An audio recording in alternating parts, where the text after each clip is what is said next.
Okay, April 27th today. I'm doing this market outlook from Madrid. Last week was from Barcelona. Next week will be from Rome. I had this trip set before I knew that the Pope died, so it's not as if I'm going to Rome to see anything going on there. 24 hours after meeting with J.D. Vance, the Pope is no more. Interesting. What a week of U-turns last week. I think that's the word of the week is U-turns, pivots, however you want to call it. Not going to fire Jay Powell. I never said I was going to do that. Well, you kind of did. In talks with China, things are going great. China says, come on, tell the truth. We're not even talking right now. Next day, no, we are talking. We talk a lot. Having trade deals with, how many countries it called? 75 it called, over 100 countries. Now, his last number was 200 countries. More countries than there are on the planet. But word from inside says it's about 36 rather small countries that have started a conversation about, well, what can we do here? But these are not trade deals, nowhere near trade deals. They're conversations about what are you looking for potential to have a conversation about a trade deal. So much of the celebration from that is, I think, very premature. But and we're not done with the U-turns. We're back to calling Canada the 51st state. He says he's not trolling about that. He's dead serious. And he's also not trolling about wanting to take over Greenland. He says he's dead serious about that. So he's back to that. Remember, he let that go while he was doing the tariff thing. That didn't work out too well. So, okay, drop that. Let's go back to the land grab. Let's see if we can grab anything there. So he's back to that. And still, no Congress. Still, just one man. The market at least had some happiness last week. SPX up 4.63%. Even bonds, even treasuries had a recovery here. TLT up 1.55%. We can see right across the curve at the top of the screen, yields down week over week, all except for the 6 month not doing anything, but yields down, rates down, and yields down for the week. We have the FOMC in 10 days, and the probability is still heavily on nothing happening, 90%. But that could change this week. Powell and the FOMC need clear permission to cut. The data has to give them clear permission such that market participants say, oh, well, of course they cut. But it cannot be ambiguous. It cannot be 1.1% on GDP with 87,000 jobs created and they cut 25 basis points because the accusation of not being independent anymore, of acquiescing to political power will get raised, and that would be a negative. But if you get a negative read on Q1 GDP and the April jobs report, which we get the first Friday of May, for April, that comes in under 50,000 or even negative, where jobs were lost. And a combination of negative GDP and jobs lost, that is clear permission to cut rates, and the market won't question it. That would be the best outcome if you want a rate cut. Not going to be the best outcome for equities, but if you want a rate cut, that would probably be the best bet. But there's no guarantee that that rate cut will translate through to yields dropping from the 10-year out to the 30-year. So far, it has not worked that way. So if you are looking for a market rally, you're looking for strong. The stronger the GDP number, the stronger the jobs number, the better it is. The worse it is for duration because, well, rates will be where they are for a period of time, and that will probably upset Trump, who will want a rate cut. We'll talk about what he probably is going to do now. Yes, he made a U-turn. In his mind, he didn't make a U-turn because he said, I never said I was going to fire the guy. I'm going to have a conversation with him, but I never said, well, he's got that little name jotted down on that piece of paper that goes inside his coat pocket of everybody I need to get even with. This long list of names of everybody he's got to get even with. This will probably accelerate Trump's pick for Powell's replacement. Bessent was saying, sometime in the fall we'll start interviewing candidates and we'll pick someone. I think it accelerates it. I think he's probably going to cripple Powell as much as he can. If he can't fire Powell, let's cripple him. I would look for a replacement, at least I think so, a replacement before July 4th, before the end of the 90-day pause on the reciprocal tariffs. Is I think that the conversation about who Powell's replacement is going to get louder and louder, and if he doesn't announce a name, there'll be at least one or two names out there that'll be the front runner, and they'll have their statements about how they plan to do things and what they plan to do differently, and the market will start to respond to that because it'll be expected that May 26th, that'll be what's going on. As of now, Powell is a lame duck. I seem to think that is probably more likely than not because Trump doesn't let things go. He'll put that name on the list and he'll say, I'll get even with you. You may have gotten this one, but we'll see. What do we got this week in terms of economic data? Jolts in 2 days. I don't think it's that important anymore. I really don't think that there's much of a labor shortage, really, that we have to be looking at the JOLTS numbers simply because wage inflation has come down to a range that is consistent with 2% PCE. So it's not as if you're getting 5-6% wage inflation anymore. So JOLTS really isn't, I don't think it's that important. ADP in 3 days, and the big one, jobs report in 5 days. Only the US this Friday. It's too soon for Canada to report. They'll report next Friday. Usually Canada and US report on the same day unless the Friday is either a first or a second. If it's too early, then Canada delays it a week.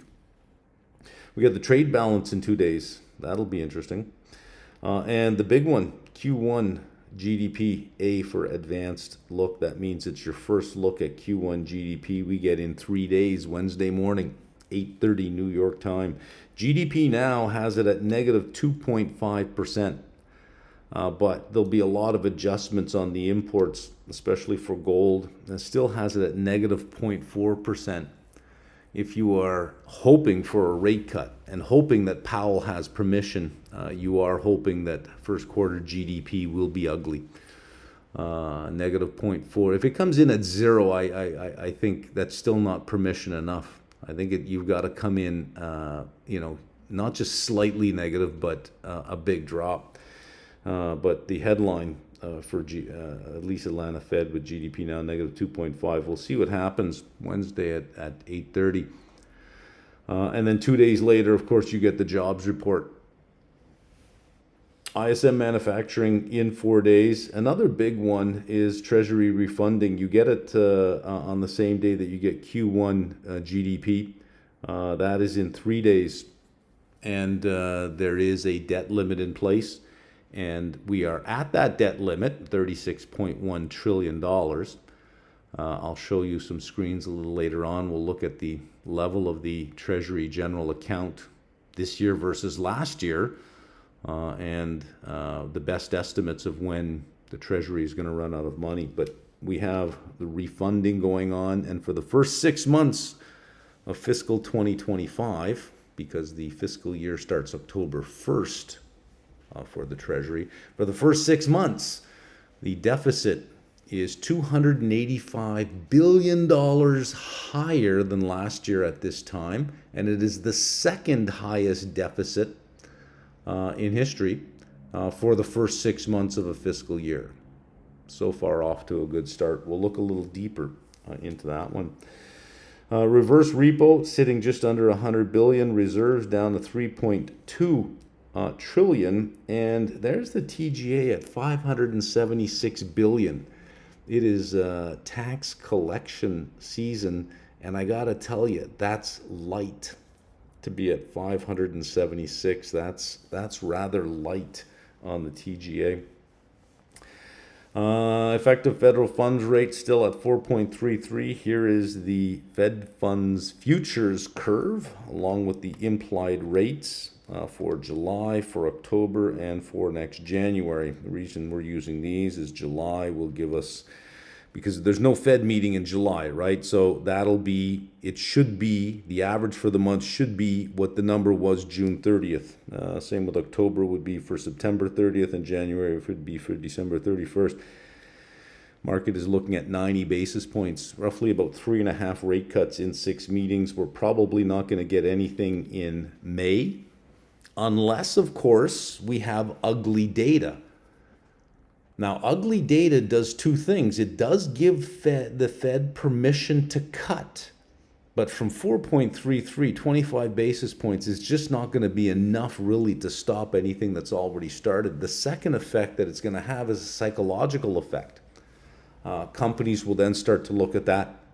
They will pull back on their hiring, and they may even start in anticipation of a drop in demand and an economic contraction. They may even, in anticipation of that, start to lay off, which then accelerates the process towards that. So sometimes data which hints at a future can become self-fulfilling by having people respond today to what the potential of that future is, thereby creating that very future. If Q1 GDP comes out at like 3.4%, I cry foul. At that point, I'm going to say, okay, I don't know that we can trust that we can trust the data. It's just, how do you get that? How do you get that number, right? Hopefully, we can continue to trust the numbers that are coming out of the U.S. government. That the influence of the orange man hasn't reached that far where different departments are willing to cross certain lines. Hopefully, it's still, all this stuff is still independent. But really, I'm not making that up. If the number comes out at 3% or 3.5%, if it's just this off the top growth for Q1, I think you got to cry foul, and I don't think I'd be the only person questioning the data. Moving over to real rates, dropped all across the curve as well, upward sloping from the 5-year to the 10-year by 46 basis points. But that's in line with where the nominal curve is. If we look at the 5-year to the 10-year, 3.88 to 4.29, upward sloping by 41 basis points. This is 46. The 2 to the 10-year is upward sloping by 55. Break-even rates not moving really that much. If we look at the 5-year break-even at 2.32, on Friday we had University of Michigan consumer sentiment. Within there was the 5-year expectation, 4.4%. This is just asking people, what do you think? 4.4%. The break-even has 2.32. If we look at current inflation expectations, this is 12-month ahead inflation. 6.5% is the expectation from consumers, 6.5%. This has two effects. It's hard to tell which effect will dominate. That you expect there to be 6.5% general inflation over the next year. You may get conservative in your spending now, knowing that your cost of living is going to be higher in the future. Or you may say, listen, we got to pull a whole bunch of purchases ahead to today because it's only going to be more expensive over the next year. Which one dominates? It's hard to tell. OAS, all of them contracted. High yield, quite a bit. Look at that, 43 basis points, 10% on double B, 12.6%, triple C, 7.16%. Looking at mortgage rates, 30-year mortgage rates, 6.81%, only down 2 basis points over the week. The 10-year dropped 5 basis points. The spread between the 10-year Treasury 30-year fixed rate mortgages, 252 basis points. Okay, let's move on to SPY. Just recapping, all-time high was 612.30 back on February 19th. We're at 551.23, down 10.07%. This is based on the recorded closing price on Friday. Just a smidge over correction territory. IWM down 19.78% from its most recent high in November. Out of bear market territory, but just IJR, S&P 600 small caps still in bear market territory, and triple Qs out of bear market territory here, 12.6, still firmly in correction territory, but the S&P 500 just a smidge under. A lot of this has to do with, of course, the U-turn and with the strong earnings that we had last week from some of the tech companies. They are fairly immune to the tariffs. So we haven't really had any of the big consumer goods, the retail and discretionary companies reporting. Well, we're going to get that this coming week, along with some more tech. We get Apple this week, so that will, I think we get Apple this week, so that'll be interesting. We'll go through the list. It's like 180 names down here. LSEG has 180. Look at this for such a big number to only be off by 2. Sector Spider at 178. Getting there, guys. This is troubling. 4-quarter operating earnings sitting at the forecast here, 272.98.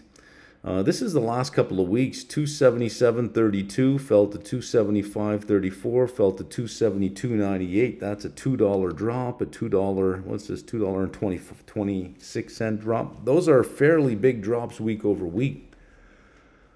So if we start hitting down towards 260, I think your multiple, given all the uncertainty we have, at 18 seems to be a fair multiple at that point. I think 46.80 probably represents a good entry point on the downside, that I wouldn't look for too much more downside beyond that, maybe to 45 on an overshoot, but I think at that point a lot of this gets priced in, unless that guy goes even deeper into the mad end and gets even more unhinged, because he could, right? You don't know where his limits are.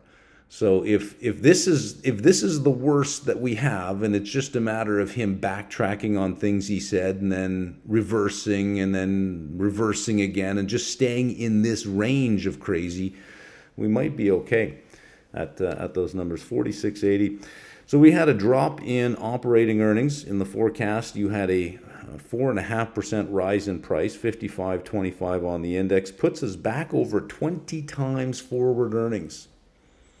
We had peaked at almost 23 times forward earnings, 20.24. I just don't see how this market can go back to 21 and 22 times forward earnings.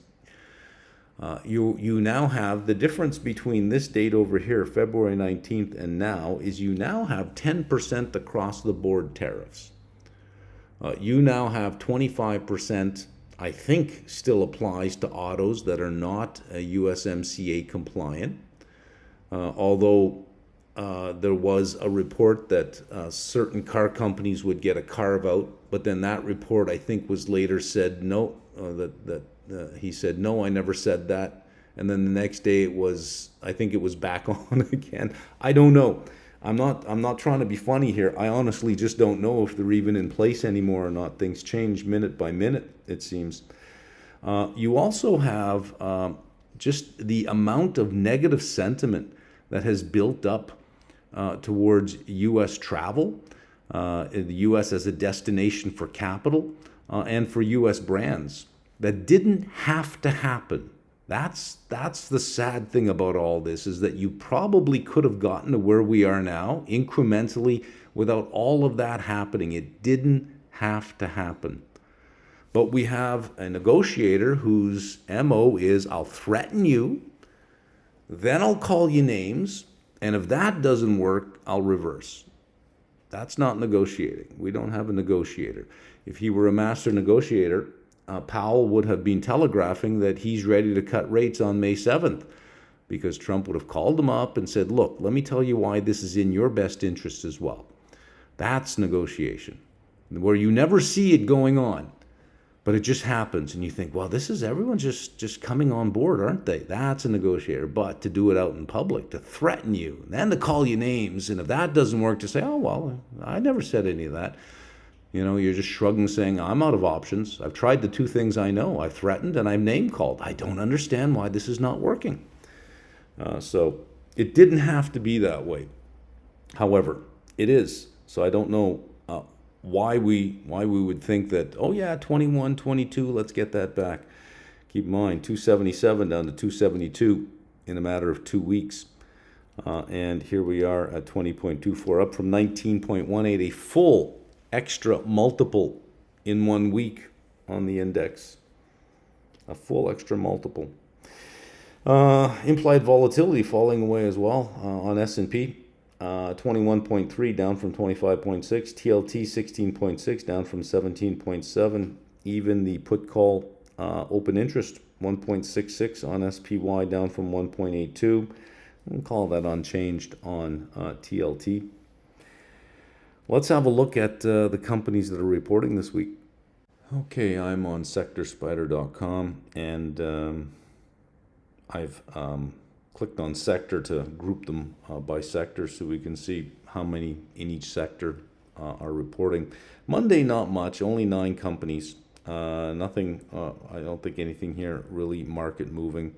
Going into Tuesday, we have 42 companies. Nucor, let's see, they're in the steel space. Let's see what they have to say. Given the tariffs, they still exist, right? Tariffs on steel and aluminum. I need a cheat sheet. If somebody can post a cheat sheet so I can keep up with things, that'd be great.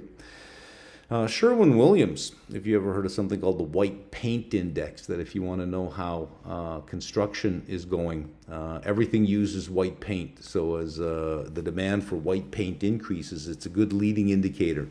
And as demand decreases. So that'd be interesting to listen to their guidance. Sherwin-Williams there. A couple of financials, PayPal and S&P. UPS on Tuesday. You have Honeywell as well in XLK, NXP Semiconductors for solar, Corning in Staples, Coca-Cola, Kraft Heinz, Altera, Cisco. A bunch in real estate, Boston Properties. I do have a position there. Their office buildings in Class A properties in gateway cities. American Tower. We have one utility company, have some in the healthcare space. There's Pfizer. And in discretionary, General Motors, Tuesday. It'll be after the bell. Are they going to announce another stock buyback? They have been quite aggressive on their stock buybacks. I wonder if they'll do that. Their guidance will be super interesting. So that's something that I think you've got to break out the popcorn and Skittles for and listen to that one. April 30th, Wednesday. This is a big day. Treasury refunding Q1 GDP. 15 truths by this point by Donald Trump. This is on, this is off, this is on, this is off. Whoa, we got a lot. So you have some materials here. Meta and communications, one in energy, Hess. You got some financials in here. Visa is there. We had MasterCard the day before. There is Visa. Moving into industrials, Stanley Black & Decker, Caterpillar, Illinois Tool Works, Generac. Those will be interesting. In technology, you have Seagate and Western Digital for storage, Qualcomm, Microsoft, a couple of big ones in there. Real estate, lots of residential REITs here. Avalon Bay, you've got Invitation Homes, Mid-America Apartments. You got some utilities here, some in the healthcare space, and discretionary, Starbucks, Garmin, Yum Brands. Going into Thursday, 58, the big day. See, energy, financials, looks like an insurance day. Allstate, Prudential, AIG. There's MasterCard. Sorry, I said MasterCard was early in the week. We had Visa. Here's MasterCard. And industrials, anything jumping out at me that I want to highlight? No, just passing right over them. Staples, Hershey, Monster Beverage. Not much exciting in real estate. Utilities, we've got quite a few here. Healthcare, lots in healthcare and discretionary. eBay, McDonald's, and Friday, DuPont. We got Exxon and Chevron on the same day in the energy space. Some more financials. Motorola, there's Apple right there. Friday's always Friday morning. I think you got to have really bad news to report Friday after the close, because you don't want any market movement at all. So that's going to be in the morning. Now, I'm assuming that this is correct. Like, I'm relying on sector spiders to get it right. And I've seen over the last couple of years here, that no matter what source you're looking at, it's never complete. It's never completely right. It's like 95, 96% correct. It's telling me Apple is reporting on Friday. I'm going to take its word for it. I'm not going to fact check 178 different companies that they're listing. You say it's happening on that day, fine. Someone out there may say, no, it's Thursday night. Hey, take that up with sector spiders. Don't yell at me in all caps in the comment section on that one. Apple. We got some utilities, some more healthcare, and some discretionary. Amazon, Airbnb. And that is it for earnings. I say that is it. 178 companies. 180 if we take the other sources valid. So that is a lot, along with the big economic reports that are happening this week, GDP and jobs, along with the king. Who knows what the king is going to say this week? It's another big week. Just in case you think that, deep sigh. It's like, hold your breath and hang on. Here we go again. Okay, let's look at some headlines. What seems to be dominating the talk of ocean shipping last week was just the fall off in vessel departures and container shipping, at least from China to the U.S. and from U.S. to China. Trump's trade war has already sparked a massive cancellation of shipments from China to the U.S. Another headline, trade war fallout. Cancellations of Chinese freight ships begin as bookings plummet. So there is the Gemini Alliance. That is between a number of shippers, Maersk, Hapag-Lloyd, I think they're German. Cancellation rate of 24.39%.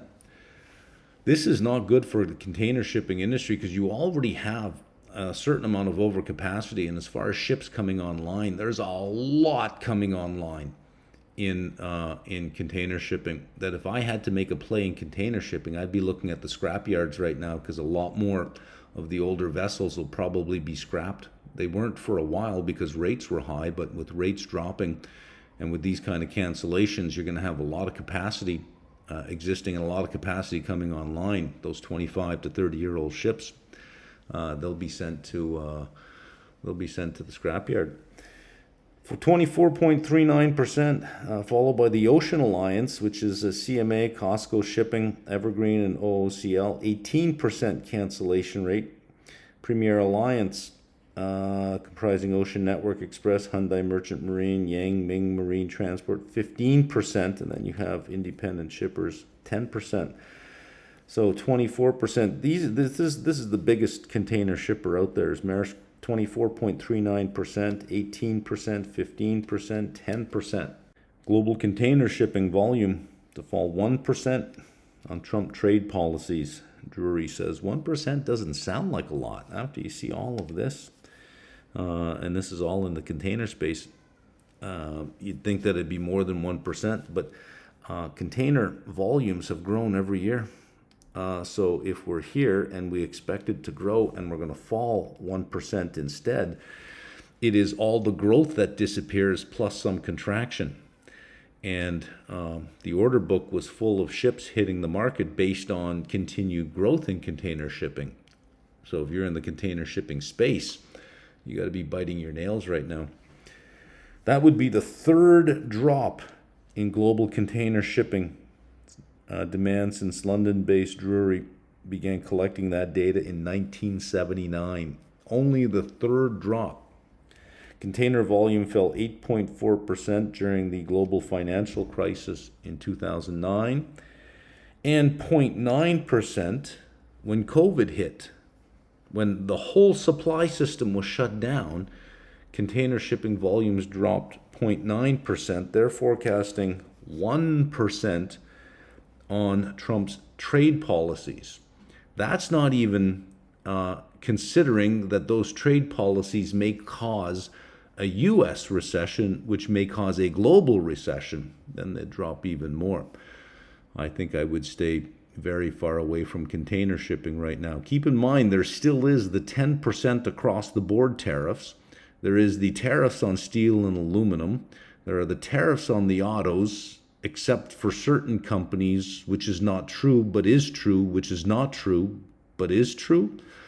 And then there is the 90-day pause, which is now, where are we, 77 days, 76-day pause on the reciprocal tariffs, with the belief that more countries on the planet than there are countries are negotiating with the Trump administration. It started at 75, called us. And I always say, if you're going to lie, make up a number. 73. Okay, well, that's a good 75, 100. 100 have called us. Come on. And it turns out the numbers from Inside are saying it's something like 36. Was it 18 or 36? I forget. It was really low compared to the number that they said. It was really low. But 1%, and that's just trade policies. Let's turn our attention to the budget deficit and the work that DOGE is doing.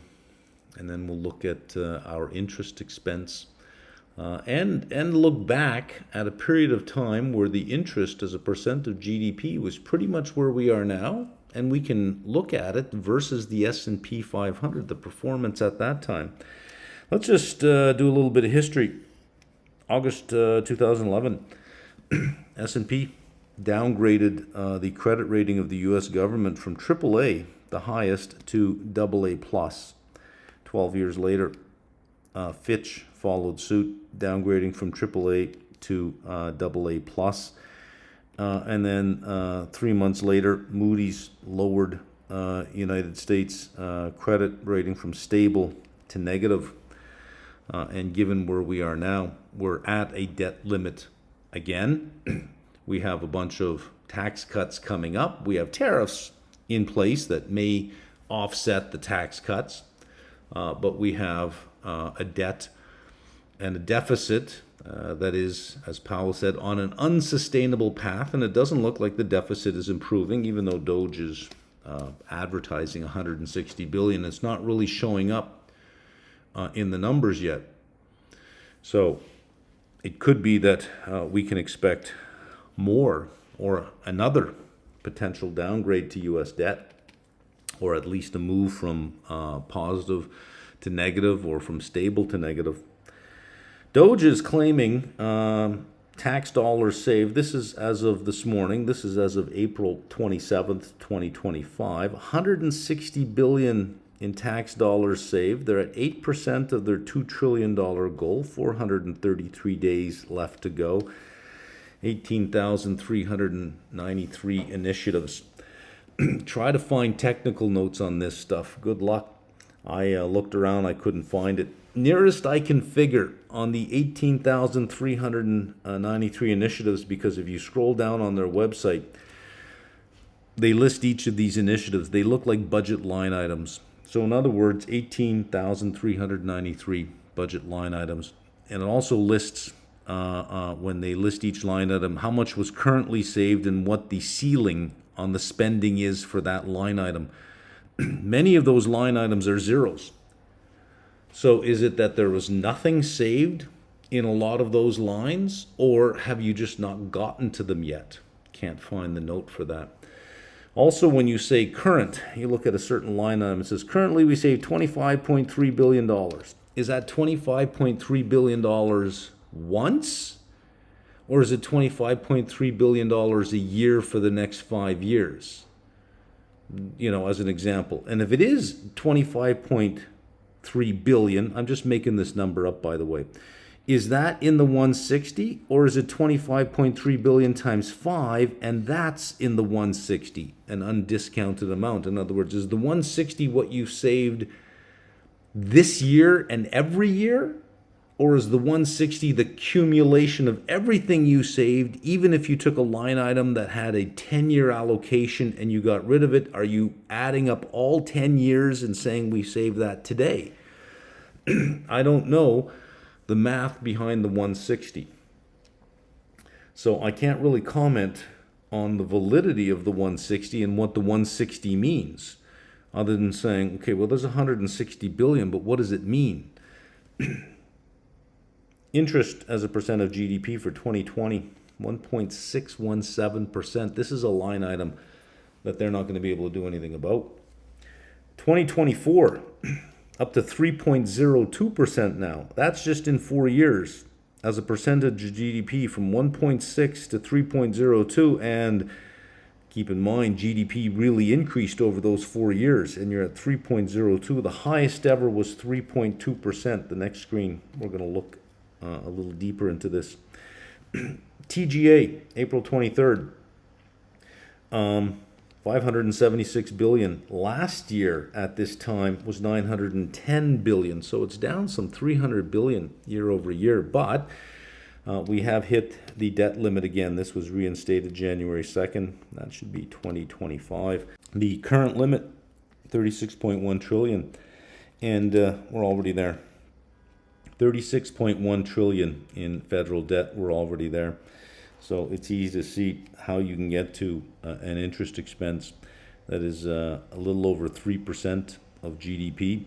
Not only has the debt increased significantly since 2020, interest rates are higher since 2020, but GDP is much bigger than 2020, and here we are, still at 3%. The estimate, based on where the TGA is, the estimate is that they will run out of cash by mid-July. In case you think July sounds very far away, we're basically at the end of April. Wednesday is the end of April. You have May and then half of July. So you're looking at about 6 to 7 weeks of money, and then you run out. Then the Treasury can begin extraordinary measures. Just to give you an example of an extraordinary measure, let's say that you're an employee and you're supposed to get a paycheck. You're going to get a paycheck.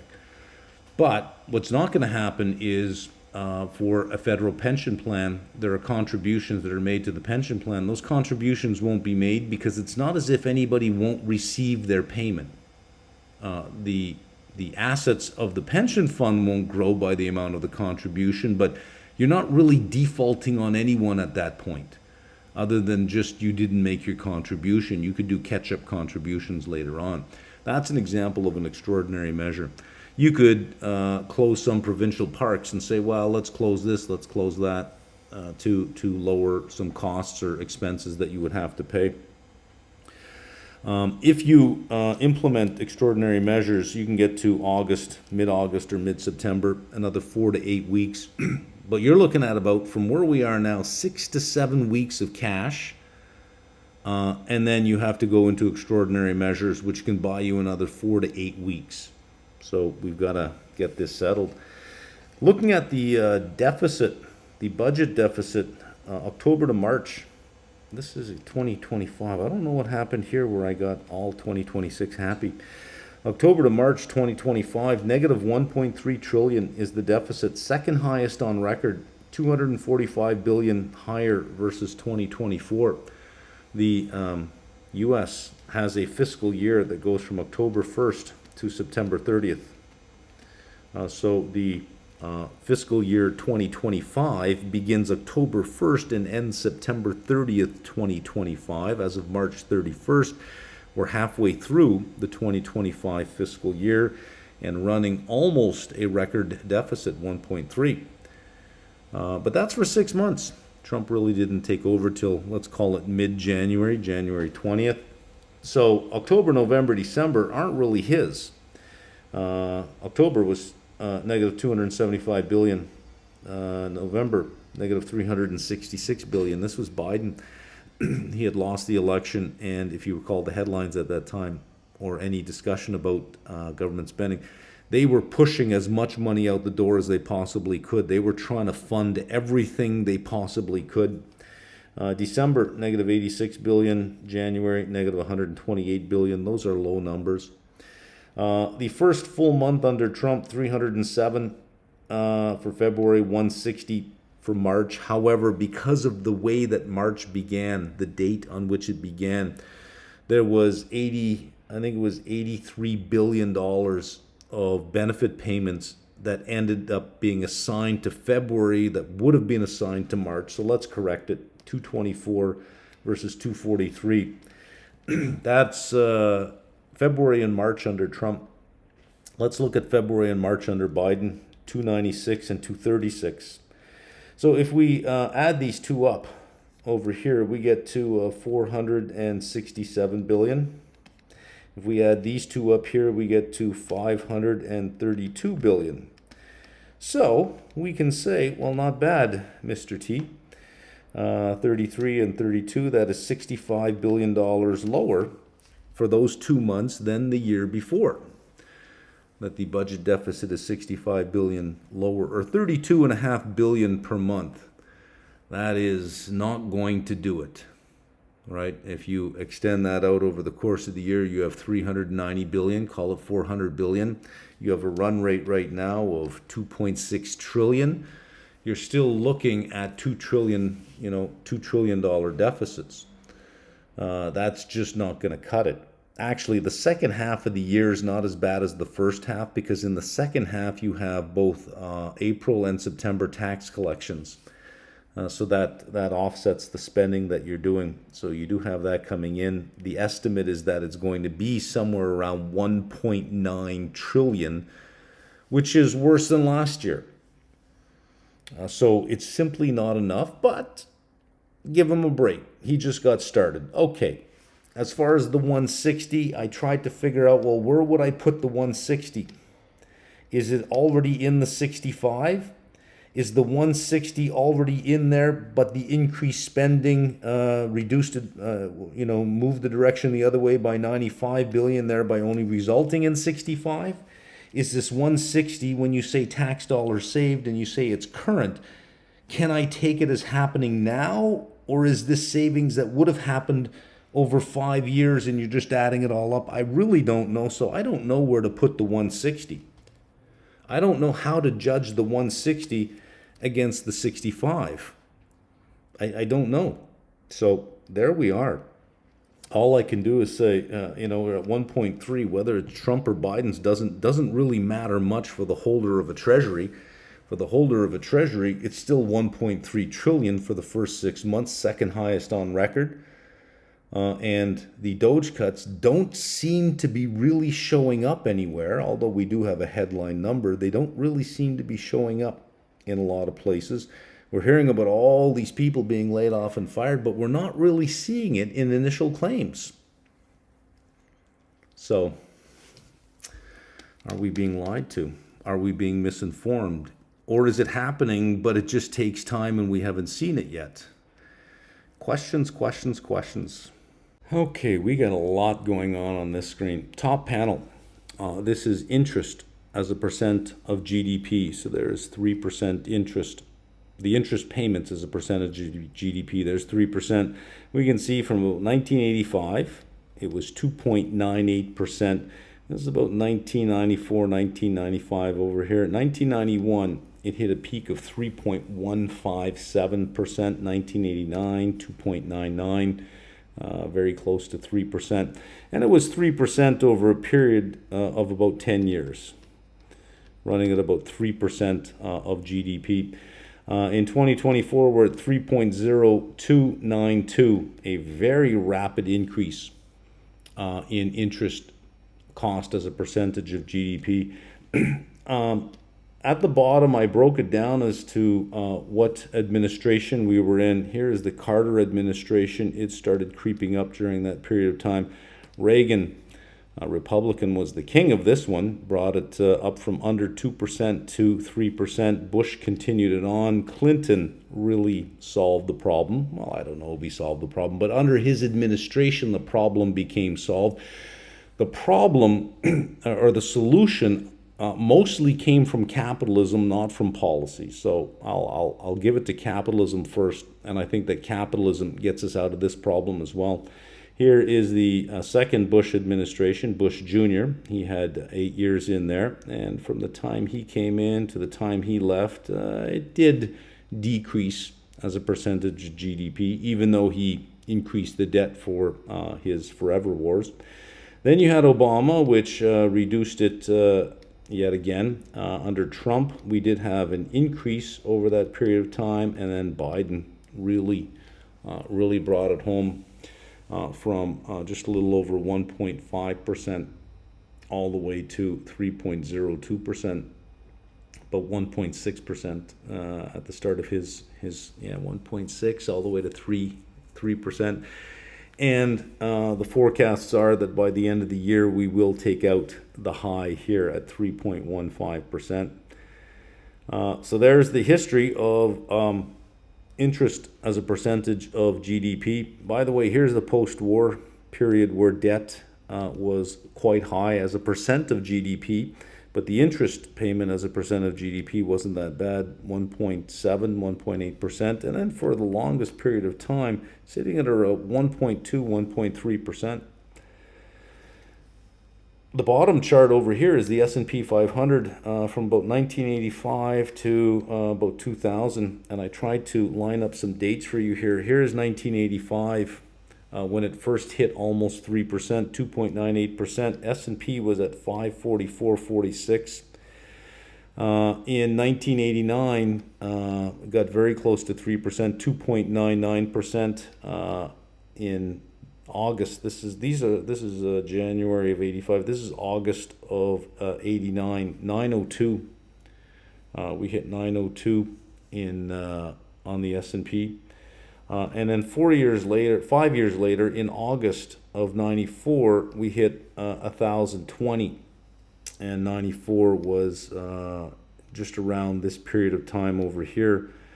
This 3.15 belongs to 1991. We're still right around 2.8, 2.9% in terms of the interest expense to GDP. But look what happened over Clinton's years. It came down, and this is 94 over here. This is the Clinton years where this was coming down.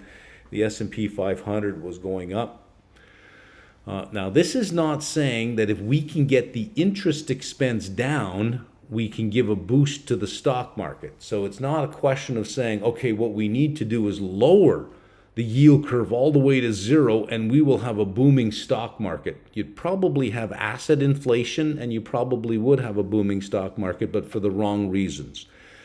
During this period of time, if we look at where the yield curve was, it really wasn't, interest rates at this period of time were actually higher than they are now. And they weren't massively going down. They were on their way down, but they certainly weren't going down. By the end of the 90s, you had interest rates on the 10-year out to the 30-year higher than where they are now. Like, we are still lower than that period of time. So what is going on here and what is going on here? How is it possible with those interest rates? And by the way, debt did not decrease over that period of time. So let me say those two conditions again. Debt did not decrease over the Clinton years, and interest rates did not decrease. In fact, they were higher than where they are now. But look what happened to interest expense as a percent of GDP. The I isn't what did it. It is the denominator, GDP, grew massively so that the interest expense as a percent of GDP came down. That makes it far more affordable. If your rent is 60% of your income, you don't have to get your rent down. You got to get your income up. If your income triples, suddenly rent is only 20% of your income. And if you're just looking at that, somebody might say, how'd you get your rent down that much? And you say, I didn't get my rent down. I got my income up. We didn't get interest rates down. We didn't get the debt level down. We got GDP up. How was that done? 94 onwards, rise of information communication technology and telecom. Just the speed and the extent of communications. Cell phones were exploding during this period of time. Remember all those little flip phones? And the goal was to make them smaller and smaller and smaller. The Motorola, the Nokias, the Ericssons. This was the age, the big age of Intel, of Microsoft, of Dell, Cisco. The build out of the internet over this period of time. And then after all of that technology was out, all of the applications that layered over it, the dot-com explosion at the very end, that was called a general purpose productivity technology. And if you come up with something like this, some big general purpose technology, you can get big boosts in GDP. There were a number of these over the last 150 years or so. There's a lot of good economic history about these big general purpose technologies. Electricity was a big one. The automobile was another big one as well. That it allowed you to shorten the distance between 2 points because now you could travel that distance much faster. The telegraph, the telephone, these big general purpose technologies that improve the speed of travel, improve the speed of communication. In the late 90s, you had all of this happening, plus improving the speed of information processing at the same time. And then again, at the end of the year, all the applications that overlaid it. So you had incredible growth over this period of time. Let's have a look at what our growth policies are now, because we keep looking at this as a spending problem. And it simply just could be a revenue problem, and not a revenue problem in the sense of we need higher taxes, but a revenue problem in the sense of we need to massively increase our tax base. We do that with increased GDP. So what pro-growth policies do we have in place where we could potentially get another run like this? What I've done here, just to show you the extent of this and how powerful this is, from August 89 to August of 94, S&P went from 900 to 1,000. Geometric mean return over that period of time was 2.5% over 5 years. Add about a 2% dividend on, you get 4.5%. The money market rates were higher. You did better in money market over 5 years than you did in equities. Now, mind you, you had a recession in here, but it's looking more and more likely that the U.S. is going to face a recession if the Trump administration continues on the path that it's on now. Going out over a 9-year period back to 85 to 94, you're a little over 5% geometric mean return. But over this period of time, this is August of 94, this is August of 98, geometric mean return of almost 20% a year over a 5-year period. Can you imagine if you could do that? Invest $1,000, come back in 5 years, have $2,500. Said another way, $1 million goes to $2.5 million. The 5 years before you retire, cha-ching, right? Over a 5-year period, 20% return because of the focus on growth, GDP, because of technology. And its effect on information processing, its effect on the speed of communication, and its effect on productivity. Beautiful. What do we have that can do that? We don't have to get the level of debt down. We don't have to get the level of interest rates down. We don't have to worry about the numerator. If we can really, really fix the denominator, does the Trump administration have a plan for that? Deregulation, always. But it has a limitation. Deregulation is a one-time thing. You remove something and it opens the door for something to happen, but only once. Let me see if I can give you an example. Let's say that there is a regulation that says that I must achieve a certain level of quality on a product, and that's lowered. Well, then great. I can now make my product with less expense because I can now meet that lower quality standard. But that's a one-time hit. Next year, it's the same standard. It's the same lower standard. I don't get the next hit by the regulation lowering even more every year. So deregulation is good, but it's not the basis of a multi-year growth spurt in GDP. But it is good. So, okay, let's put a check mark. U.S. investment. If you make it here, there are no tariffs. Okay.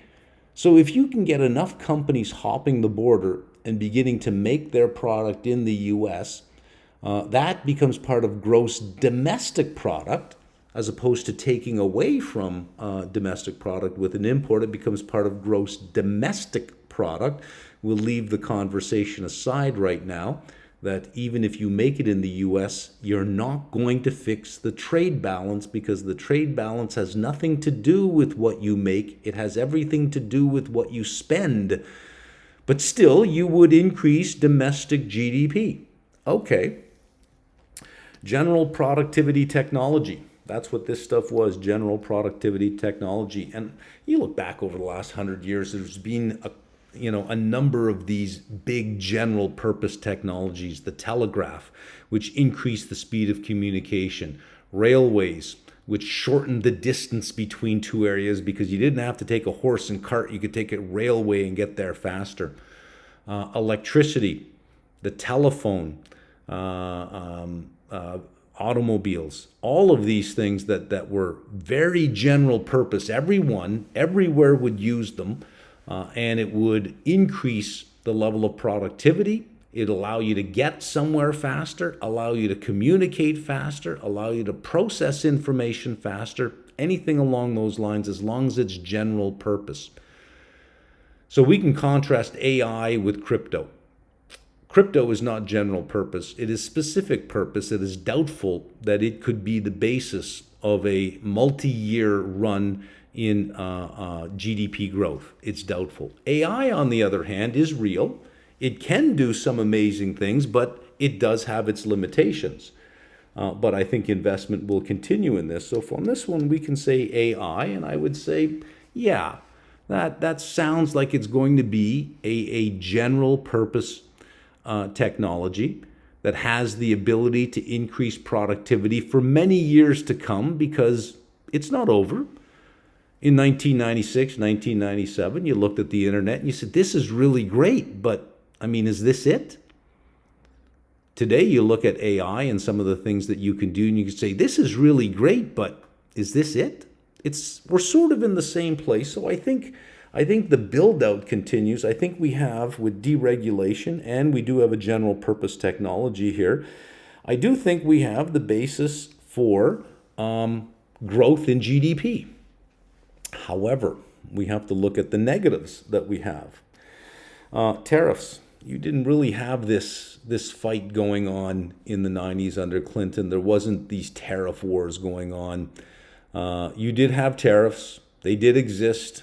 China wasn't in the World Trade Organization yet, so there were tariffs, but there were not tariff wars. They're not across the country wars. NAFTA still ruled in North America. Here we have 10% across the board tariffs. That's a negative, because it is going to invoke in other countries retaliation against that. 25% on steel and aluminum. Canada has retaliatory tariffs on that. 25% on cars. I believe that's still in place. Well, there's going to be retaliation on that. 145% on China. China hits back with its own tariffs. And again, they're talking, they're not talking. They're talking, they're not talking. They're lowering rates or not lowering rates. I don't know. But it's just negative. We got to get past that. You got to bury that whole thing down, and that they can just say, okay, everything's off the board except for this 10%. I think most can work around the 10%. Yeah, some production's going to shift out of China and go somewhere else, but if you can just get to that, you might be okay, but it's still a headwind. All right? High interest rates. High interest rates based on where we are today, it is a perception that these are very high interest rates. However, you had high interest rates in the 90s, and they really weren't coming down that much. You had high interest rates and you kept going. The difference between the 90s and today is that the interest rates you had there had been coming down over a period of time already and continued to drop into the latter part of the 90s. Even though they were higher today, the trajectory was lower than they had been.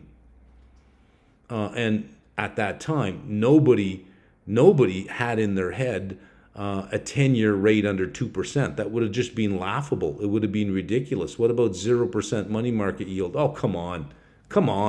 So their benchmark for where rates could go were nowhere near our benchmark for where rates could go. So that to make an investment decision at a 10-year of 5% was different then than it is today, when in 1995, going back a matter of just 10 years, you had a 10 and 11% 10-year rate, 5%. I mean, how low do you want it to go? Would have been the conversation in the 90s. And if you would have said, I bet you it could get under 2% at some point in the US, you probably would have been laughed at.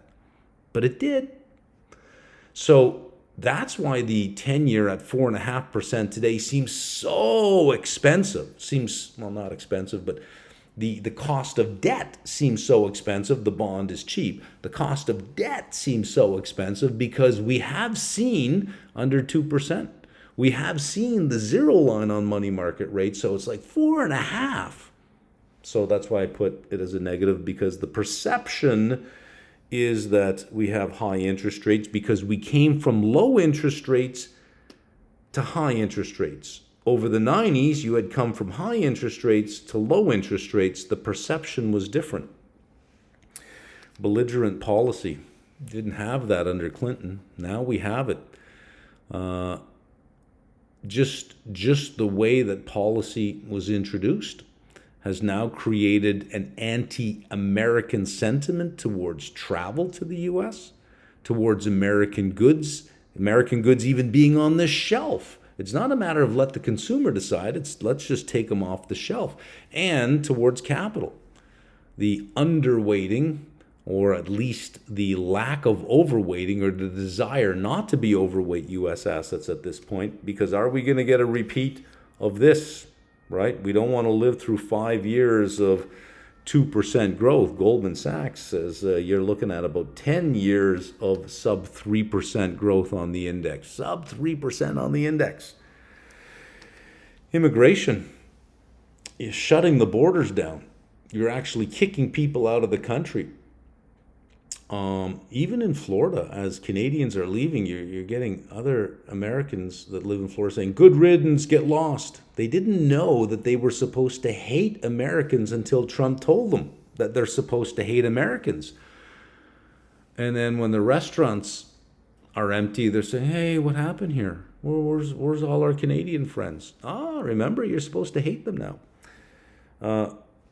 So you have the borders being shut down. When you do that, you remove aggregate demand from the U.S. Yes, you had a bunch of people coming across the border illegally, but when they were in the country, they were spending money. It was still, you still have to look at it in terms of what effect did it have on aggregate demand. It was a positive for aggregate demand, maybe a negative in a social aspect, but it was still a positive for aggregate demand. You get rid of them, at the margin, it's a negative for aggregate demand. Policy volatility and uncertainty. You didn't have that under Clinton. You had certainty. So investment, businesses making investment in infrastructure, and at the time, the infrastructure was, of course, the internet build-out. Companies making investment in infrastructure was easy to do. Making investment in expansion was easy to do because you had certainty in policy. You had a rules-based system. You had president after president that pretty much stuck with the rules of capitalism the way they were. You don't have that right now. What if I spend $3 billion on building this plant, and you lose the midterms, and you lose the next general, and the next government that comes in just cancels all these tariffs, and I think, oh great, now I got a high cost production facility and all my competitors have a low cost production facility. Right? To make a big investment, you need a certain amount of policy certainty. Well, we don't have certainty. And it's okay if you have negative policies. If you have policies that you think, oh, this is going to be tough. Well, that's what businesses do. That's what capitalism is about. Innovating around the problem.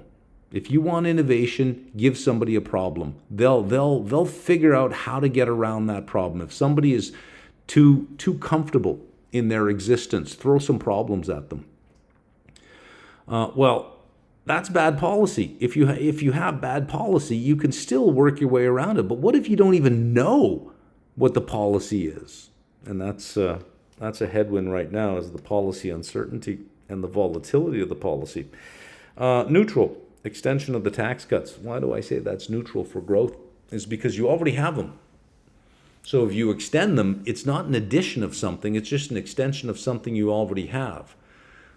If they expire and the tax rates go back up, that would be a negative for growth, but it cannot be a positive for growth. It can only be neutral in the sense that it's not going to accelerate anything because it already exists. So I would say what we have going for us really is the AI and the increase in productivity, and that is a result of capitalism, not the administration.